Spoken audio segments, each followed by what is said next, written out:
Welcome to But Enough About Me, a podcast about other people.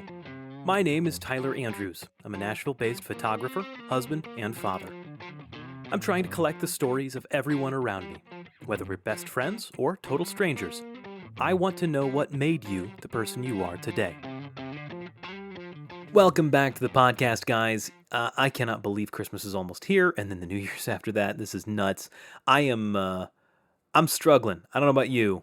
In past years, work slows down for Christmas. This has not been that year. It has just piled on, and trying to keep up with all of this has been a struggle as well. So please continue to have grace for me. I'm trying. Okay, enough of that. Let's get into the episode. Today's guest is actually a second-time guest. You don't know, but he's been on the couch before, and he told me his story. He was the very first person to ever sit down and share his story with me. He was my guinea pig because he's a very good friend, and I needed somebody I could trust and that would bear with me while I was trying to figure these things out, and he did. It was incredible, and he gave me a lot of material that I could play with and figure out the format. Anyway, that's not important. What's important is he came back again, which is an even bigger honor, and was able to tell his story a second time, hopefully with better sound this time, and in a way that I can share with you guys. He is a Nashville-based photographer. He shoots weddings and commercial work. You can actually see his work at andrewallenmorton.com. That's his wedding website, or andrewmortonphoto.com for his commercial work. He is excellent, and you should hire him. Also, he is a husband and a father to two beautiful little girls, but he's going to tell you guys all about that himself. Guys, my very good friend, Mr. Andrew Morton. Andrew, we're back. Oh, I know. We've been here before. Have we been? Are we still recording? We're recording. Oh, okay. Yeah. We'll just take that. Yeah, don't worry. That's not going to be on the front. Everybody's going to want to know what we were talking about now. Right. So I don't know. I don't remember when we first talked. I don't remember if I took notes or not. I don't think you did. I don't think I think did. you were just trying to get everything dialed in, and then we were fighting against that air conditioning. Yep.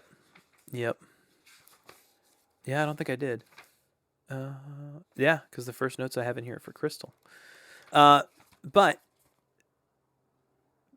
you've told me your story before, but that's okay because the sound equipment was awful and I had air conditioning running because I didn't know any better. So I want to hear your story again, and this time hopefully have it in a usable format.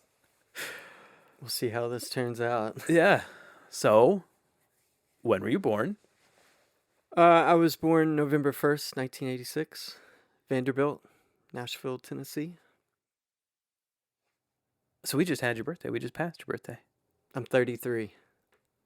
Wow. And my little girl, Vivian, just turned 7. Hers is November 3rd. I was going to say, you guys are really close. Yeah. Did I wish you happy birthday when I was there? I don't think I did. I'm a horrible friend. No, you did at some point. Okay. I didn't need a reminder, though. All right. Well, from someone who's getting close to 40, 33 is fine. Don't worry about it. You're good. You know. You're good. And you were born in Nashville. Yes. Excellent. So tell me about your folks. That's a good question. I know it's a big question. It is a big question. Give me the short treetops version. My mom, Donna, Mm-hmm. she was a single mom. She grew up in Nashville, was born in Nashville. I didn't have a relationship with my dad. Right. But eventually that came around. Right. Your dad was not there when you were born, correct? Right. Which there's a lot of backstories to that. Right. When you talk to family, you're like, oh. Yeah. I get it now. So I think he wanted to be there. Okay. And I think he was scared. And then I Oh. think he was denied. And then just a lot of drama. But Right. Anyway, so I was raised by my mom, Mm-hmm. single mom, had the birth defect. You did or she did? She did. Okay. She couldn't hold a job. Right. So we had government assistance, and we lived in some pretty bad duplexes, which that area now where we live is just crazy in Nashville. Yeah. Probably like $1,500 for the duplex we used to live in. Who knows? But that area is crazy. If it's still standing, it's probably been it's probably turned into a 5,000 square foot house. Right. But luckily, my grandparents lived right down the road and supported her quite a bit, which my grandparents are pretty much like my parents, too. Right. So you didn't have any older siblings. You were the first, correct? Yes. Yeah. And then I have 2 sisters. you have 2 sisters. Yes. But I do have, over the years, I discovered my dad had other children that I knew I had a brother and sister from another relationship he was in. Right. And then I discovered I had a brother that I didn't even know existed. That's right. Which is pretty crazy. And I've yet to ever meet him. That is bizarre. Yeah. So let's start with your mom. Sure. She couldn't hold down a job. Well, she did work. What did she do when she was working? Just here and there jobs, grocery store, Mm-hmm. cashier, probably something like that. But as her disability got worse, it really crippled her to be able to work in the general public. And this is completely based on your comfort level. Sure. What was her disability? Her esophagus grew to her lung, which didn't allow her to keep food down. Oh, wow. Yeah, it was crippling to her. So imagine eating and not being able to keep that down every day of your life. I've never ever heard of anyone else ever having a condition like this. I've never seen it besides my mom. If she couldn't keep it down, I assume she kept something down or else little she would have bit. died. Yeah. But again, she would have episodes where we could be out in public and she could eat and she would get upset. Her stomach would get upset and yeah. Wow. And it was embarrassing for her. Oh, I'm sure. And as kids, we were embarrassed, but then we got used to it. Would she be able to make it to a bathroom in time, or was we it didn't just... go out much, so Okay. That's why we didn't go out. But even at home, was it sudden enough that she I couldn't? think she could time it out. I think she got Wow. used to it. It's almost how you digest or whatever. Yeah. So when your food, it was weird. I think she could time it out because there would be a point where she's like, "We need to go. We need to go home now." Yeah, yeah, I'm yeah. like, "Oh, okay." So we didn't spend a lot of time. It was really just going to the grocery store, getting what we needed, going to Wendy's, eating and going, and there wasn't a lot of. Yeah. She wasn't big into doing things. Well, yeah, I understandably so. Yeah. That's rough. It was. And that's something she dealt with her entire life? Oh, yeah. Yeah, she was in and out of the hospital all the time. She'd get bronchitis pretty easily. Yeah. Every year she would end up in the hospital at the same time of year, which was winter. Yep. We knew it was coming. Man. And she'd be in there for quite a bit of time. Yeah. A week at a time sometimes. So you were, as a very young man, as a little kid in elementary school, you grew up in you said Charlotte area, right? Mm-hmm. And you said your grandparents were just down the street. Yeah. And that was her parents, not your dad's, because you didn't know them. So it was her mother, Mhm. and then my grandmother remarried. Mhm. And When did that happen? Before you came around? my grandparents were married in 85, and I was born in 86. So you've never known anybody else as a grandfather. I did know my mom's grandfather. Oh, okay. But she was really distant, so that kept us distant. Okay. That's just how that worked, too. Yeah. Yeah. But he wasn't a very good man. Got it. He just one of those old generation guys that Yeah. everyone has one in their family that you know of that suffers from, drinking and Yeah. gambling or whatever. He's that man's man. All the vices. Yeah. Yeah. So I'm not going to say he was a terrible guy. What I knew of him as a grandfather, he was pretty cool. Yeah. Just, There's a reason he wasn't around. Yeah, and I think that was the relationship. Yeah. So you're a young man. You live in Charlotte. Little kid. When did your first sister come around? Angela was born in 93. Okay, so you were 6? Yeah. Is that right? Did I do the math right? something No, like that. 7. 7, yeah. So yeah, and then So prior to that, you were by yourself. As an only child, right. right? And then did mom start dating? Yes. Okay. Yeah. she was never married, but she was in a pretty committed relationship uh, with a gentleman named Tim. And yeah, and he had his flaws and she had hers, and that relationship eventually fell apart. Um, my mom was pretty, I don't know, paranoid about. She always thought the men in her lives were cheating on her. There was no trust there. And I just remember as a kid learning really quick of rolling my eyes and being like, he's not cheating on you. Like, I learned really quick, even at a young age. I'm like, Wow. we're going through this again. Those are the I mean, she had those kinds of conversations with you? No, I mean, it just became big arguments. Oh, okay. There was a lot of arguments, big, blown out, to the point of being a kid, you sort of got used to it. Yeah. Like, you're playing in your room, I'm playing my Sega, I'm like, oh, another fight. Yeah. Yeah, it just became normal. And luckily, I lived in Murfreesboro, so when she met Tim, we actually relocated to Murfreesboro, and I started going to McFadden, which is in the downtown-ish area of this town. Of Murfreesboro, yeah. Yeah, and luckily, those years, my first through fifth grade, were really fond memories of going to school. Yeah. Going to the Boys and Girls Club. That really got me out of the house. So it really did keep me out of trouble. I felt like I had a good amount of friends in the neighborhood that just weren't hanging around people that were like in gangs or just bad influence. We were just a bunch of nerdy kids that wanted to play Sega and ride our bikes. Sure. And I lucked out that I just got in with the nerdy kids. Yeah. That were dirt poor too. Yeah. But that's all we knew that we had, But back then, kids looked all the same. We were all mismatched. And Yep.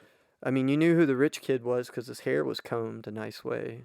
But we were all like, Yeah. Yeah. Yeah. We got our Power Rangers sweaters. We're good. Yeah. Even though they're bootlegs or something from the flea market. You know what I mean? Yeah. Yeah. I gotcha. But I mean, again, being a kid now and these days, all these kids are always like super dressed up no matter what. And I'm like, you look nicer than me today. But kid style has changed. Like, you go into Old Navy and it looks like adult clothes. Well, they do have adult clothes there. Yeah. Well, you know what I mean. I do. I'm just giving you grief. Yeah, I know. But again, my childhood was it wasn't bad. It wasn't easy. Right. But when we came to Murfreesboro, I felt like things got better. Yeah. For a while. And so she was here because of Tim. Yeah.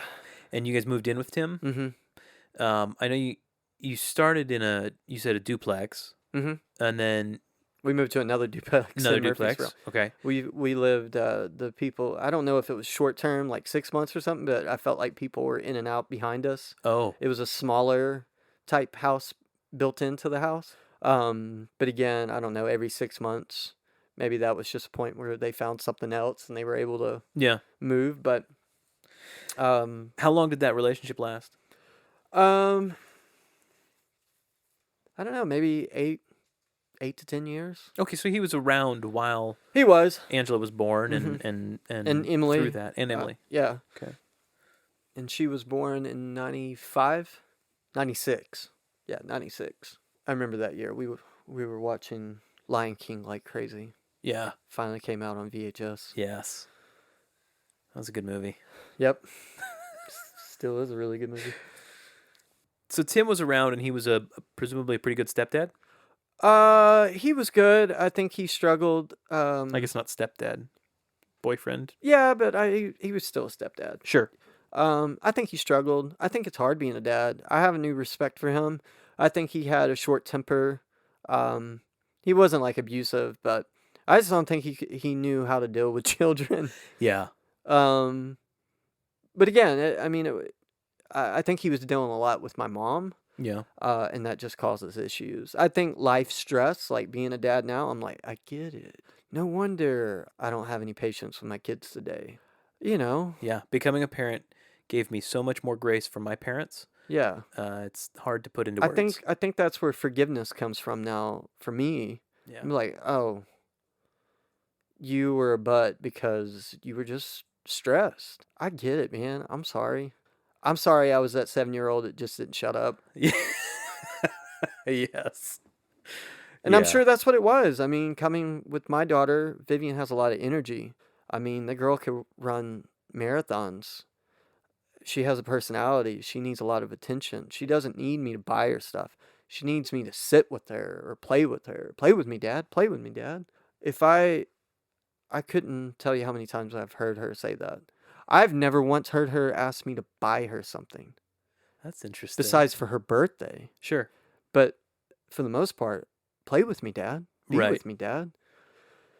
So I think, I don't know. And I was the step kid. Mm-hmm. You know, it's not the real kid. Right. And then, you know, when my sisters came along, he was in dad mode. I could tell that he was in dad mode for his kids. Yeah. That blood. Yeah. But I still stay in contact with him. I Yeah. know him really well, and yeah. That's awesome. So he was there for my mom. Yeah. He had a lot of patience for my mom. He could have easily just been like, I can't do this. So now you've hinted at it already. I mean, you've said your mom's a handful, Yes. and not just because of her birth defect. Right. She suffered, she mental illness, Mm-hmm. definitely needed medication, but never got help. Yeah. Never. No. So she not was at never all. diagnosed with anything specific? I don't know. She was never open about that, Mm. but I think she was bipolar for sure. Most definitely. Her Yeah. moods would just change. Yeah. And she struggled. I mean, I was taken away from my mom at the age of 3 or 4. Oh, wow. Yeah, she told a pretty big lie, trying to get, actually trying to get my grandmother in trouble. Yeah. That backfired. And if it wasn't for my grandmother to get me out of foster care, Yeah. I would have been in that system and I would have probably been adopted, or I could have been floated in that system for a while, for a long time. So is it 3 years old? 3 or 4, yeah. How It was long- I was taken away Right. on my birthday. And Oh, I had a man. birthday party in Human Services. They have photos of me inside some like conference looking room with a birthday cake. And that was the day I had a birthday party, the day I got taken away. Do you have memories of that? I don't have any memories of that. That's probably for the best. But for the photos. Yeah. I remember the day I got taken away, my mom took me to a fire department Mhm. off of Charlotte. And I had just, you know, a kid going to a fire department. Yeah. And then she took me there. I had a little birthday party, and I can't remember, but I'm sure it was an emotional craziness for my mom. Yeah. And then my grandparents got custody of me. And she was able to still visit me. So same day. It wasn't like you No. stayed. I was still, I went to foster. Wow. I went to a family that I can't remember. How long? Do you know? I don't remember. Man. Yeah. That's intense, dude. It is intense. And so, So your grandparents got custody. yeah, the same grandparents that she was trying to get in trouble. And it backfired. And it was a pretty big lie. Yeah. And yeah, so she was able to work her way back up to get custody back of me, which I was really surprised she was able to do that, just being in her situation. Yeah. But Tell me about the mental illness and what you experienced. Because we don't have a diagnosis, but you have memories of behavior. yeah, so you have to, if you put it on top of the birth defect, which imagine not being able to keep food down. Imagine Right. what your energy levels are at, how impatient you are, Right.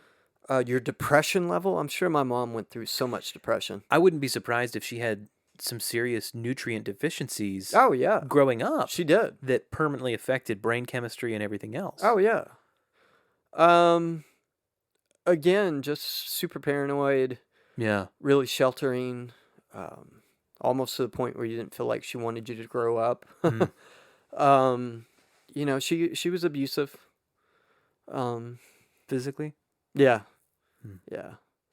But that was like, you know, she could just come in and start hitting you if you were back talking, you know, being a kid.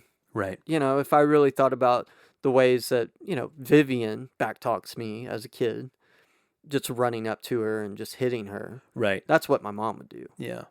I, if just thinking about me doing that to Vivian, oh my God.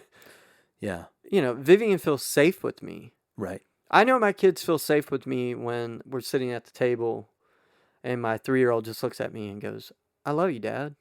I think I'll keep you." And I know that's their safety. Yeah. They feel comfort. Yeah. They know I'm Dad.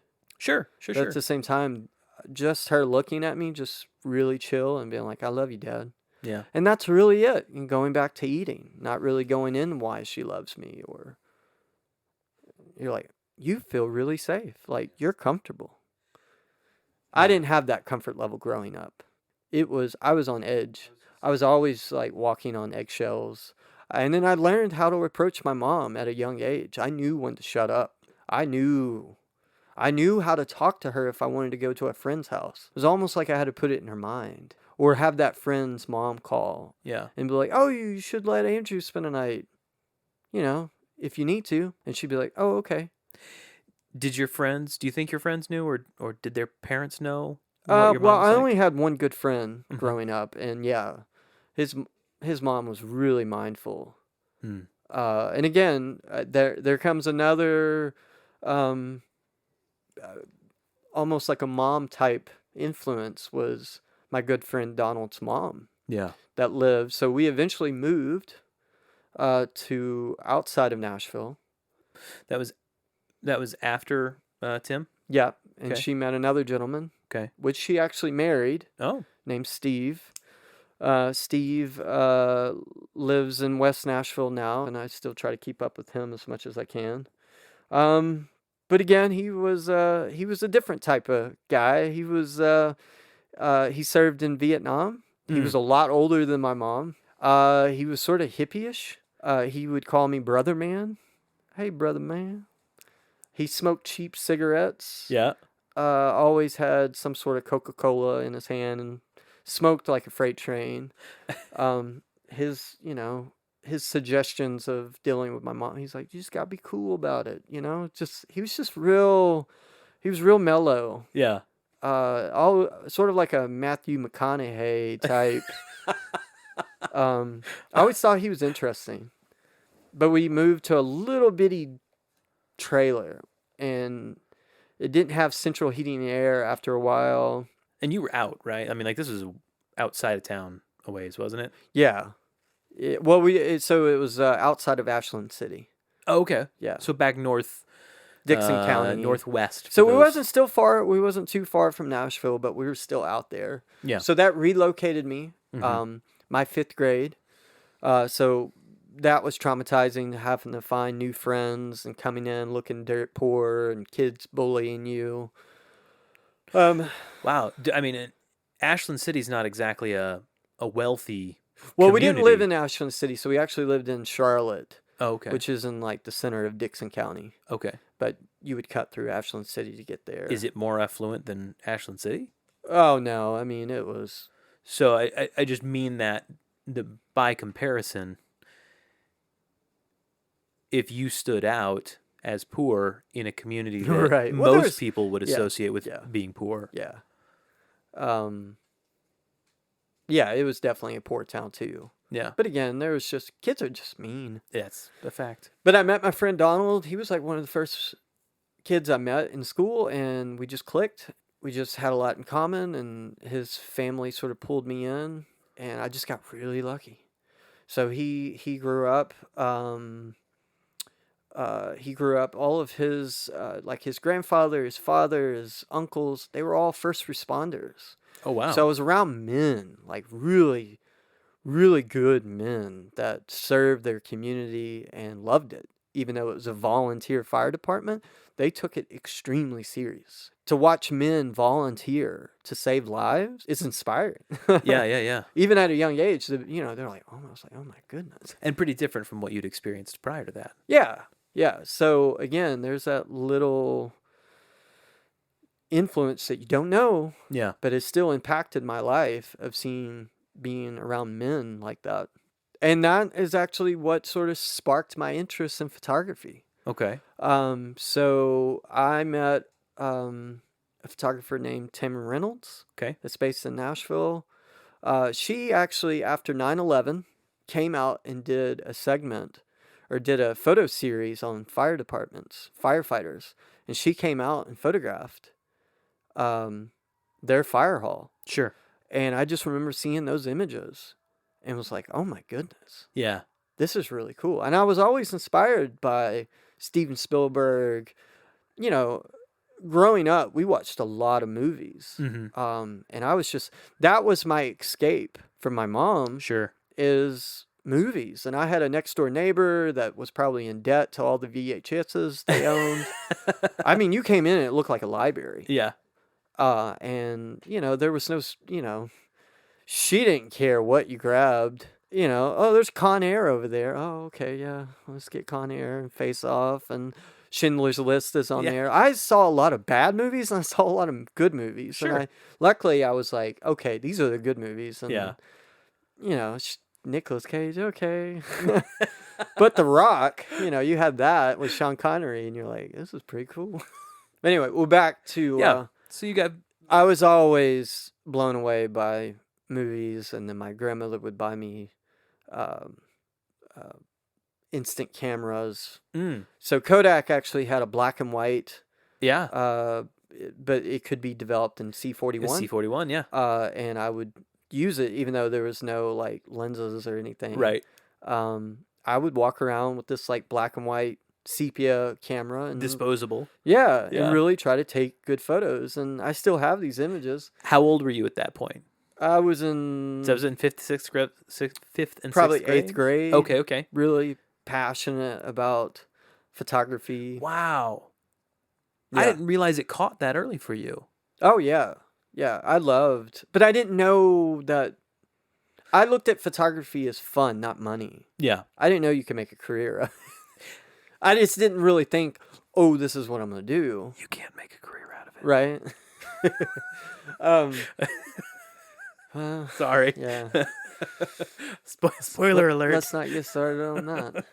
But anyway, yeah, so definitely enjoyed that. One of my favorite photos is I took a photo of my great-grandmother eating a banana. Yeah. And I caught her. Yes. And she was surprised. Yes. It's like one of my favorite photos, but it's black and white, and it's just I laugh every time I look at it because the surprise on her face, and there was just joy to it. But then Tamara came around, saw those photos, really got inspired by that, and then throughout high school, still. I don't know. I lucked out. High school, my first 2 years of high school were pretty rough. I don't know. How do you mean? Well, man. So, my sophomore year, we moved out of Charlotte, and we moved back in with Tim. Okay, but so... it's only because my mom needed help. So she divorced Steve? They didn't divorce, but Steve just got to a point where he just could not take it. And he moved back in with a sister or brother or something. So he moved out. My mom forced him out. He didn't have a choice. It was just abusive for him. Yeah. I know this day and age you don't really hear about mentally men being abused, but I saw it, and it's there. Yeah. I mean, my mom was just... She was physically, she would hit him, punch him. And he was that type of man of forgiveness where he didn't call the police on her. But he still couldn't. And they both struggled too. They both struggled with substance abuse, and my mom struggled with pain medication and stuff like that. But when he did move out, that's when it got rough. Yeah. That was a patch of my life that I hated because she really took it out on me. It was rough. How do you mean? Well, she hated men. I mean, she was to the point where she didn't need a man. But who's the only man in the house? Andrew. Yeah. And I think I don't know. And I think she was afraid that I was going to leave her one day, which is true. I mean, your kid's supposed to grow up and leave. Yeah. But I would talk about that stuff and it would stress her out. What did she do? How did she take it out on you? Oh, she was mentally and verbally abusive. Okay. There's still physical. Right. But she would just tell me that I would never amount to anything. She would just call me the worst things in the world. And what would instigate something like that from her? Her mood. You could just be sitting eating a bowl of potato chips and Yep. she'd just go off on you. Yep. Or if she was, let's say that I was going to go over to my friend's house and spend the night. Mm-hmm. It was like she was waiting on me to say something. Yeah. Where you're like, no, you're not going. Yeah. You're like, what? Yeah. Okay. It's because you're back talking. And I'm like, what did I say? Yeah. Yeah, and So I looking even for to the point opportunities. where someone was coming to pick me up, and when they got in the driveway, Andrew's not coming today. They're like, what? My grandparents relocated outside of Columbia, Tennessee, and they would drive a good hour and a half to come pick me up, and then get into the driveway, and she would step out and be like, they're not coming. And they're like, what? We just drove an hour and a half? Yeah. And they can't come? Andrew's been back talking. Just stuff like that. Yeah. And I'd be standing on the porch looking like, what happened? Yeah. Just being like, It's all and my news. grandparents would they'd just shake their head and, they're like, well, can we come give them a hug and kiss? And Wow. they'd come in for a second and visit. But it was interesting. When they would do that, sometimes they learned if they just came in and visit and just hung out and was real chill and not questionable, they're like, well, I guess we'll head out. And my mom would be like, oh, okay, Andrew, get your bag. And I'd be Wow. like, and I'd just be real quiet. Yep. And I'd grab my bag real slow and I'd walk out the door real slow and go down the stairs. I'm ready for it. I'm just getting ready. Nope, get back in the house, something like that. Yeah. And I'd get in the car. And I'd just wave at her as nice as I possibly could, and then we'd hit the road. Wow. And this was before cell phones, so she couldn't call. Right. She And changed be like, her mind. turn around. Yeah. But there was a situation where she did that. She left a voicemail and was like, you need to bring Andrew back now. Yeah, that's... Man. How often were you at somebody, I mean, between your grandparents and friends, how often were you gone overnight in a given week? I would spend up a whole summer with my grandparents Yeah. at summer break, if my mom would allow me. Yeah. And that was emotional when I came home. I hated it. Yeah. I cried. Did your sisters go with you? Sometimes. Yeah. Yeah. Sometimes my mom would have a break, which if I thought about it, dang, Right. mom Yeah, got a yeah. break. Yeah. Didn't have to feed us. Yeah. Was taken care of. Our laundry was being done. I mean, I'm sure she missed us, but I mean, I've never had that long of a break from my kids. Yeah. Yeah. Yeah. Oh man, if I thought about it, I'm like, Mom, you had a moment to chill. Yeah. You didn't have all these kids in the house. Did she see when you would come back from summer break? Would the atmosphere in the house be any different? A little bit, yeah. Yeah. There was a excitement that we were home, and then that slowly Sure. melted away. And But you're it's like, good. I mean, "Ugh, I'm home." You know, I had a bunch of comforts at my grandparents'. They had satellite. They had internet. They had food. yeah. They had a huge property, which I took advantage of playing. They had ATVs. And then you came home to a dinky, old, rundown trailer with no central heating and air sometimes. Mm. No cable. You just mentioned food as a luxury. Mm-hmm. How bad was it? I mean, we had food, but my grandmother would make us a good dinner. We'd have a dinner every Right. night. I mean, Right. if it was some sort of, protein, couple of vegetables and some bread, but Right. it was a solid, you felt good after eating a good meal, and then you sat down and we'd watch a movie. Yeah. Yeah. Home, it was like, here's tuna helper. And you sort of got back to learning how to. But it's not like we starved. No. Right. But no, my no. mom, her go-to was like potatoes and macaroni and fish sticks.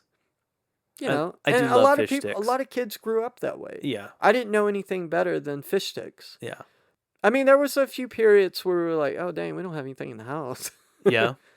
But again, we had neighbors too that would give us, they had vegetables and stuff in their yard, like in their backyard. And my grandparents gave us food when we'd come home. So you're in high school. The first couple of years you said were really rough. That was the roughest time with your mom. Yeah. At some point we have to talk about your time as a mascot. Oh, middle school? Was that middle school? I forgot. Yeah, that was 8th grade. That was my way of getting out of the house. My mom didn't want me to play sports. So I was like, okay, well, I'll be the mascot. Yeah. And for some reason, she was cool with that. And you told a couple of very great stories about things that happened to you. Yeah, so I was a tiger. Yes. But I didn't have the paws that came with it. So you saw my hands. The thing smelled awful. I can imagine. And then, I mean, I had kids that would try to steal my head at games, basketball games, try to pull it off of me. I was kidnapped at one point in a school and locked into a classroom by kids. And I went missing. How long was it before I you had got found? adults scream at me from the bleachers telling me I sucked. A middle schooler, you suck. I'm like, I'm a kid. Yeah. This is a basketball game at a middle school, and Yeah. you're telling me I suck. I'm sorry. This isn't some college game. Yeah. I'm not laughing at you. I'm I was laughing punched. with you. I was punched in the back of the head. I had a bunch of kids run behind me, and they punched me in the back of the head. I'd rather had played a sport. Right. I was being abused. Yes. Yeah. But my mom was cool with it. I didn't tell her everything that happened. She would pull me out. Yeah. But yeah. I'm sorry. Okay. Everybody, all the guys thought I was cool because I had to be at the practices of the cheerleaders. Yeah. No matter what. Yeah. Did you interact with the cheer? I mean, I know I did. conversationally, but I did. I mean, as a mascot, as a boy, I became to respect girls that way too. Because I learned girls in middle school were not just an object to look at, but when I learned about these girls and learned about them and became friendships, it matured me sure, to hang out with girls and not as eye candy. right? At first, when I was at the practices, I was like, "Ooh, Yeah. I'm here," and then they're like, I had to be in formation sometimes. I had to take instructions. Some of the girls would give me tips of where to stand. Sure. I had to be a part of it. Yeah. It wasn't like, oh, Andrew just gets to chill at. Right. And then again, it was weird. To be honest, it was really nice to have that in my life because it gave me a new respect for women. Absolutely. And females. Yeah. Again, when you interact with them, they have the same interests as you. Yeah, go figure. Yeah. They're humans too. Yeah. And they were a lot nicer than I thought they would be. I thought they would be snobby and mean to me. And they're like, Andrew, you're really cool. You know, I'm like, oh, thanks. But again, I don't know. It was good to have in my life. Yeah. I don't know. It was fun because I did the big pep rallies in middle school. Yeah. And I was in front of everybody. Yeah. It was like my moment to shine. Yeah. I would do a toe touch, but I would just touch my toes after all the cheerleaders did their fancy Excellent. up in the air. Yeah, and everybody be ready for me. And I would literally act like I was about to do it. And then I would bend down and touch my toes. And the crowd would just go crazy. That's really fun. It is fun. And you did not do that in high school, correct? No, not at all. I don't think I went to Creekwood, went there for 2 years. And when I was moving away, I actually had an episode. I struggled with depression pretty badly. And there became a point I ran away my sophomore year from home from my mom. Really? Yeah, and I was suicidal. Well, I thought I was. And called a suicide hotline on the side of a highway on a payphone. Then I called my dad. My dad picked me up because he didn't Wow. live too far from me, and it became a big thing. My mom was just furious, and then finally, I got picked up by a police officer. They took me to Vanderbilt to a suicide ward for Yeah. my age, and I spent a week there. Wow. And that was a big thing. That was a big turning point. I think that's when my mom accepted she needed help, and that's, I think, one of the biggest reasons we started moving back in with Tim. But when that happened, and I spent that week, I thought I had it bad. And then the first night I was there, a boy cut his wrist with scissors that he snuck out from, or tried to. Tried to. I remember the night I got in, they just put me in a room. They were like, here's some PJs. And I laid down, and I remember waking up. They woke me up at like 3 a.m., 4 a.m. to draw blood. Oh my gosh. Yeah, What? they're like, we need to draw blood now. I'm like, and I hated needles. I was deathly afraid. So here I am, freaked out that I'm in a place that I don't know. Woken up in the middle of the night. Woken up in the middle of the night to have a needle put in me. Yeah. We're not starting good. And then, yeah, another boy tried to commit suicide on the same floor next to me in another room. And I remember all of that. I didn't sleep at all that night, really. And then I had to go to all these classes. And I just, one of the biggest things from that is we sat in this conference room before I left. And I told them everything my mom would call me.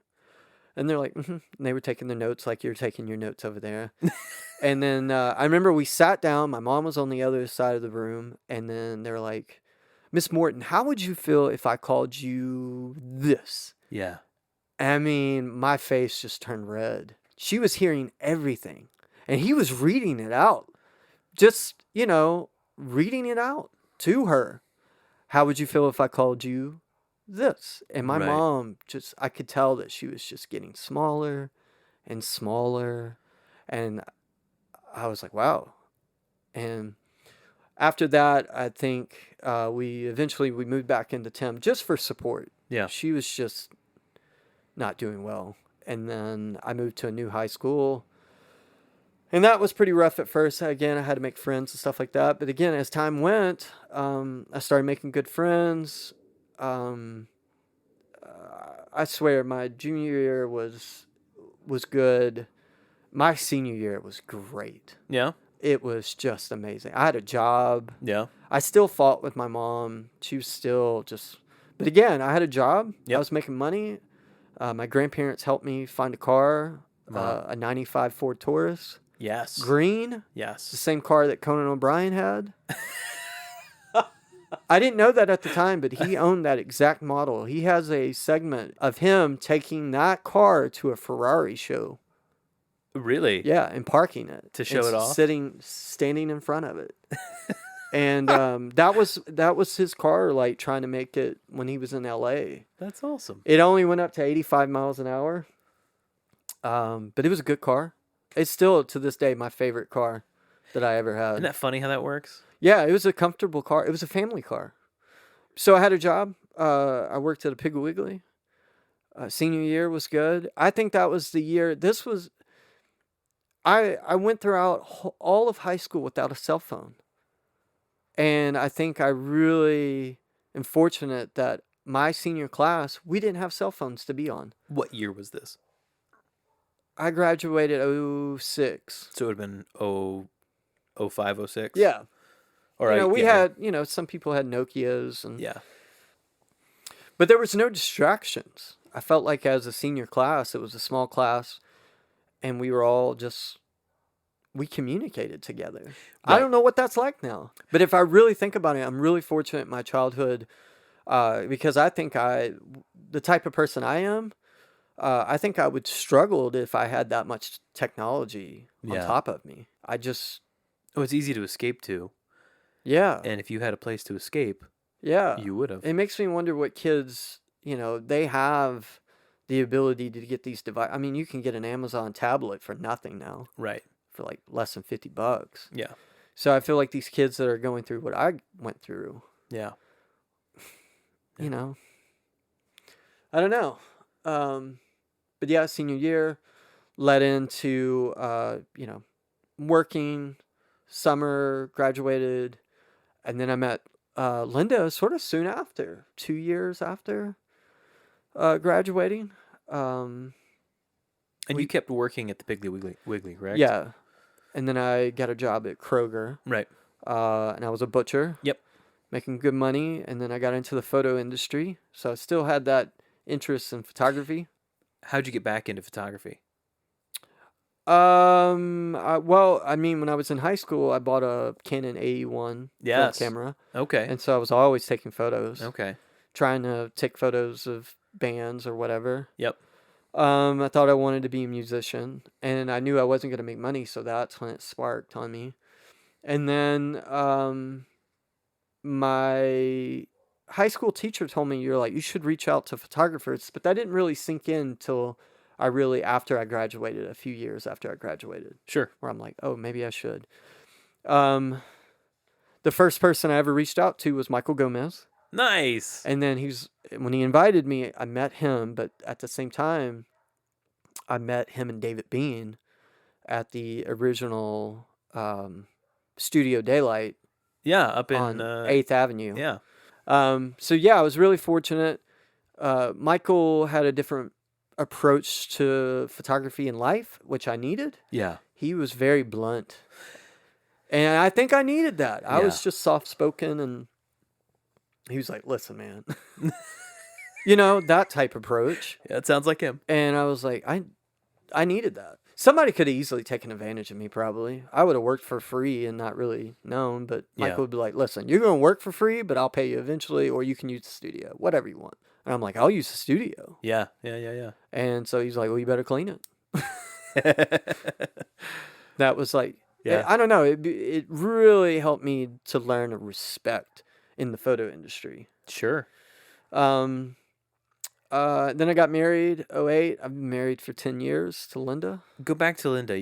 When did you meet her, and tell me about that? Her brother was in a band that I met, and he was like, I really like you. You should date my sister. What? No. Yeah, he was a teenager.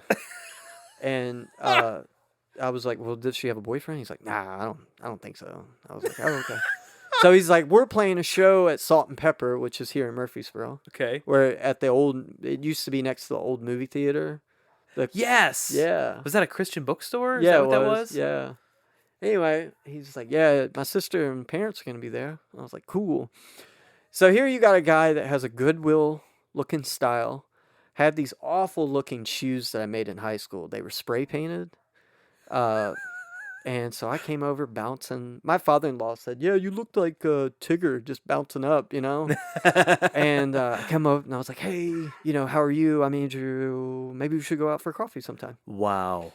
But so you didn't strike up a conversation first. You just jumped in with both feet. Yeah, but her boyfriend was standing right next to her. Nice. Oh, that's awesome. So this guy was looking like he wanted to punch me, which I'm sure he did. Yeah. And Linda's so soft-spoken. She was just looking at me, and I was like, oh, this is super awkward. I'll probably just be like, okay, well, it's nice meeting you. And then that relationship ended with them soon after. And then she sent me a text. Maybe a text or a text through my friend that I lived with. Yeah. My roommate, because I didn't have a phone or whatever. And we started dating. And then we got married in 2008. And yeah. And then that started another part of my life. It's just being married. But so I was working in the photo industry, and I was married, and I was still working a full-time job at Kroger. Yeah. That was really all. I didn't do a lot. You know, we live in this day and age now where everybody's doing so much because you see it on social media. I'm like, do you ever stop? Luckily, when Linda and I were married, we didn't have cell phones. Right. We enjoyed, it wasn't the perfect first year of our marriage, but at the same time, we enjoyed our marriage before we had Netflix and cell phones. We had the internet, but we didn't have stuff to stream. YouTube wasn't around. We just didn't have that stuff that you could easily escape to. We had to play Uno. Yeah.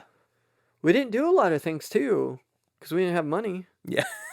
But I Yeah. was working. We lived in a little apartment, and then we moved up to a bigger apartment, and then we finally got our first house, and then we had our first daughter, Yeah. Vivian, and I quit my job 3 months after Vivian Yeah. was born. Wow. Yeah. And Because you were still working in Kroger at the butcher counter, correct? yeah, I came home and I was like, I'm going to quit my job and try to do photography. And she was like, I trust you. Wow. Yeah. But not to say that I didn't work. I still had a little part-time job. Sure. But still, that's a bold. I grew with the wedding industry, so if nobody knows, I'm a wedding photographer. So, Oh, they'll know. They'll know. I'll tell them. But yeah, I think I just grew with those industries. So I was still assisting and making pretty good money doing assisting work. Yeah. And I was doing wedding photography. So if anybody wants to get into the photo industry, start assisting. You can make money that way. Yeah. And you'll learn. It's free school. It's better school. The amount of stuff that I learned wasn't even technical. It was Right. how a photographer worked with a person. Yep. That was it. I learned the technical side of it came from his crew, his or her crew. Mm-hmm. Simple. Most of the time. Yep. Usually those assistants are lighting everything. Yeah. For that photographer. Yeah. Even though the photographer probably knows his stuff or she knows his stuff. Yeah. Those assistants, having a good crew is everything. Having a good crew is like having a good amount of solid friends. They're there to make sure you're taken care of. Right. But yeah, I learned a lot from that. Again, meeting Linda was crazy. Yeah. She's a solid woman. She introduced me to Christ. Yeah. Her and her family did.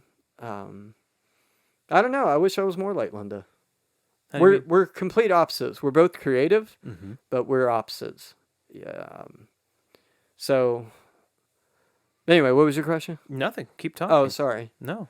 But yeah, Linda, I don't know. Linda, she's my best friend. Yeah. That's the best way of putting it. We may not love each other some days, but she's my best friend. That's awesome. She puts up with it. She's really patient. I don't know. Where else am I going? I got my kiddos. Yeah. I love my girls. Some days you don't love them. Some days they probably don't love me. That's it. But I love my girls. I think Linda, our relationship was becoming, I don't know, boring. And then we had our kids. And then that made us have to get back into our kid mode. Yeah. Watching Disney movies or doing kids things. Mm-hmm. Growing up, I didn't have a solid family routine on like for example, Christmas is coming up, and Linda the other day is like Buddy the Elf. She was like, let's put up the Christmas tree, but we're not going to decorate it, but we're going to put it up. You know what I mean? Yes. But just the excitement of just getting the tree up is delightful to see. Me, I'm like, oh, I'll go fish it out of the garage. And yeah. she's like, oh my gosh, I'm putting the Christmas tree up. I mean, that's her personality. Not to make her sound like she's like, no, but it just explains that she still has a childlike. She finds a lot of joy excitement. in that. Yeah. Even though being an adult, we have all of our stress. Mm-hmm. If I didn't have that and I married someone similar to me, even though I can sort of, yeah, I don't know. I was excited for her. I pulled up an example of Christmas Vacation when he does the lights and they finally come on after his wife flips the switch, and his excitement, or even her excitement. Yeah. I was like, that was your excitement when you just plugged it up. Yeah. That's a good mom. That's a great mom. Yeah. That, I don't know. I could have a whole podcast on Linda. I don't even know where to start. I could. I mean, she is. She's solid. That's the only way I could put it. Andrew, what are you afraid of? Life. How do you mean? I don't know. I just didn't have structure growing up. I didn't, my mom didn't really teach me a lot. School didn't teach me a lot. Yeah. So I'm just, life stresses me out. I think growing old stresses me out. What are you afraid of about growing old? My kids growing up, where I'm going to be in my life, my career, being a dad, raising my kids well. I think that abuse I had growing up, I'm like, oh my gosh, look what that's done to me mentally. Um, and sometimes that impacts me being a dad. Well, yeah. Um, sometimes I sort of freeze up and I don't want to be around my kids, even though I want to be. Isn't that funny? I know But you don't exactly want to what you be mean. around them. Yeah. I don't know. But anyway, not to sidetrack, but life stresses me out. So life is fear for me. What do you regret? Um, I regret not spending time with my mom before she passed. I think that just due to the fact that I sort of pushed her aside a little bit because of stress. So I do regret that. Um, uh, yeah, that's one of my biggest regrets. Um, I don't know. I regret taking stuff so serious. I don't know. I just was in probably a bitter state in my mind, especially when I first got married. Mm-hmm. Um, you know, just don't take life so serious. Yeah. I regret that. But yeah, the biggest regret I think I ever had or ever will have is not spending the time I should have with my mom. So, Who is God? oh man, whew, that's a big question. Uh, God is my best friend. You know, Linda reminds me that God comes first. Hmm. Linda told me that I told Linda once, I was like, I love you with all my heart. And she goes, nope, Wow. you love God with all your heart. Wow. Yeah. And that's always stuck with me. Yeah. She was just like, nope, in a polite way. But I needed to hear that. I was like, oh, wow, that's so true. Yeah. Yeah. But if I didn't have God in my life, not to say that I'm the perfect Christian, Right. but it really gave me a lot of guidance on how to drive my life if I didn't have Christ in my life. And it's funny, too, if I didn't have God in my life, it's funny, people come up to me and they're like, you're a Christian? And I'm like, why? And they're like, you're just so nice. Wow. And I'm like, am I too nice? And they're like, no. But I can tell. It's weird. That's probably one of the biggest compliments I ever get is people being like, are you a Christian? Mm. It's like they come up, even my atheist friends that I've met, they're like, I know you're a Christian, but thank you for not cramming it down my throat. I'm like, how do you know? And they're like, it's the way you are around me. Yeah. I still, being a wedding photographer, I always try to tell my new couples, I always tell them, like, you need to get premarital counseling and try to give them some guidance. I feel old, but if Christ wasn't in my life, I don't think my marriage would be the way it is. Yeah. It's just true. Yep. I mean, yeah. I don't know. That is a tricky question. But yeah, God is my friend. I think God really helps me with my depression. Gosh, man, that's a big question. That's an overwhelming question, I know. especially when you're like recorded. It's unfair, It is. but I do it anyway. Yeah. I love it. Thanks for doing this with me again. Yeah, this is fun. This was really fun. Good. I like the leg space. We didn't have this. I'm honored that Andrew came back again and told his story. He is a good man, and it is a privilege and honor to know him. And guys, I'm not kidding. If you need a wedding photographer or if you're looking for commercial work, he is a great photographer in town, and I don't mind losing business to him at all. Go see his work. AndrewAllenMorton.com for weddings and AndrewMortonPhoto.com for his commercial work. Excellent, excellent stuff. I trust him implicitly. I'm sorry if we got a little deep in the weeds about photo work. It's just what happens. That's, you get us together and we're going to talk about photography. If you would like to see my portrait of him so that you know what he looks like before you hire him for your wedding, go to our website. That website is www.butenoughAbout.me. Again, that's www.butenoughAbout.me. That's the website for the show. You can see Andrew's portrait there. You can see the portraits of all of the other folks who have shared their stories with us, as well as listen to the stories directly there on the website. Maybe if you want to share the show with grandma and she doesn't understand the whole, podcasting on the phone thing, you can just share the website with her and she can listen to it from her computer. Also on the website, there are links to all the various places you can listen to the podcast, those being Stitcher and Spotify and Google Podcasts, Apple Podcasts. And guys, if you are using Apple, please go give a 5-star review and write some nice things about the podcast, not because it feeds my ego, because I rarely check those, but honestly because it really genuinely does help in search rankings. And so when people are trying to find a new podcast, that's how they find new podcasts. The other way people find new podcasts is by you directly sharing, word of mouth, telling folks, hey, you should check out this podcast. And that is the biggest help.